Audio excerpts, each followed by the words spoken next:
പ്രവാസികളെ ഈ ആക്രമണം ഇറാന്റെ ഈ പ്രശ്നങ്ങൾ ബാധിക്കുന്നത് എങ്ങനെ എന്നുള്ളതാണ്. അതിലേറ്റവും പ്രധാന കാര്യം 6 GCC രാഷ്ട്രങ്ങളിലുമായി ഏകദേശം 90 ലക്ഷത്തോളം ഇന്ത്യൻ പ്രവാസികളുണ്ട് എന്നാണ് കണക്ക്. അതിൽ മുന്തിയ പങ്കും മലയാളികളാണ്. UAE-യിലാണ് ഇന്ത്യക്കാർ ഏറ്റവും അധികം. 34 ലക്ഷം പേർ UAE-യിൽ മാത്രമുണ്ട്. സൗദിയിൽ 26 ലക്ഷം പേരാണുള്ളത്. കുവൈറ്റിൽ 10.3 ലക്ഷം പേരും, ഒമാനിൽ 7.8 ലക്ഷം പേരും, ഖത്തറിൽ 7.5 ലക്ഷം പേരും, ബഹ്റൈനിൽ 3.26 ലക്ഷം പേരും. ഇസ്രായേലിൽ ഏതാണ്ട് 1 ലക്ഷത്തോളം ആളുകളുണ്ട്, മലയാളികളുണ്ട് എന്നുള്ളത് ഏറ്റവും പ്രധാനപ്പെട്ടതാണ്. ഇറാനിൽ 4400ഓളം ആളുകൾ ഉണ്ട്. ഇവരെല്ലാം ഇപ്പോഴത്തെ യുദ്ധം ഇവരൊക്കെ അപ്രതീക്ഷിതമായിരുന്നു. കാരണം നമുക്കറിയാം, ദുബായ് ഒക്കെ ലോകത്തെ ഏറ്റവും അധികം സുരക്ഷിതമായ ഒരു രാജ്യമായി കണക്കാക്കപ്പെട്ട ഒന്നാണ്. നമ്മുടെ പല ശതകോടീശ്വരന്മാരും നമ്മുടെ പല സിനിമാ താരങ്ങളും കായിക താരങ്ങളുമൊക്കെ അവരുടെ സെക്കൻഡ് ഹോമായി കരുതുന്ന ഒരു രാജ്യം കൂടിയാണ് ദുബായ്. അവർക്ക് അവിടെ ആഡംബര വസതികളുണ്ട്. പല സ്ഥലങ്ങളിലും ഇതുമായി ബന്ധപ്പെട്ട ആക്രമണങ്ങൾ ഉണ്ടായി എന്നുള്ളത് സത്യമാണ്. ഈ സുരക്ഷിതത്തെ ബാധിച്ചിട്ടുണ്ട്. ഒരിക്കലും ഇനി അവിടെ ഒരു പക്ഷേ സമാധാനം എന്നുള്ളത് ഏത് നിമിഷവും അതിന് ഭംഗം വരാം എന്നുള്ള ഒരു ഫീലിലേക്ക് കാര്യങ്ങൾ എത്തി.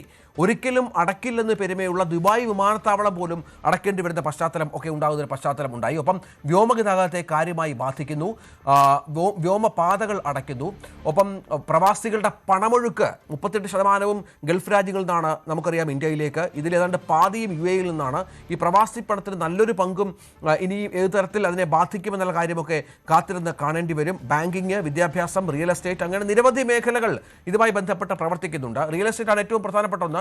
അതിനെയൊക്കെ യുദ്ധക്കെടുതി കാര്യമായി ബാധിച്ച പശ്ചാത്തലം കൂടിയുണ്ട്. ഇനിയും ഇത്തരത്തിൽ ദുബായിലൊക്കെ വസ്തുവും സ്ഥലവും വീടും ഒക്കെ വാങ്ങാൻ ആളുകളൊന്നും മടിക്കും എന്ന കാര്യത്തിൽ സംശയമില്ല. അജയ്, അതൊരു പ്രധാന പ്രശ്നമാണല്ലോ. UAE അടക്കമുള്ള സ്ഥലങ്ങളിലെ ഈ ആക്രമണം മൊത്തത്തിൽ ആ ഒരു സംവിധാനത്തിൻ്റെ സ്ട്രക്ചറിനെ തന്നെ ബാധിക്കും.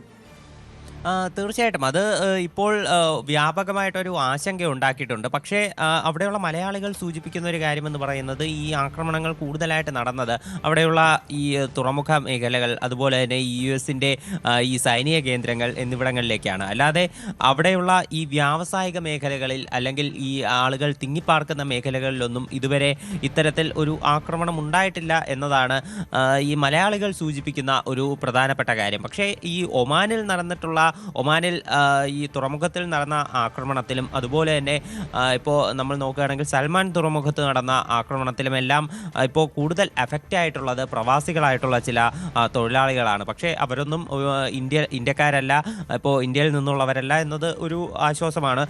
എന്നാലും അവർക്കാണ് പരിക്കേൽക്കുന്നത്.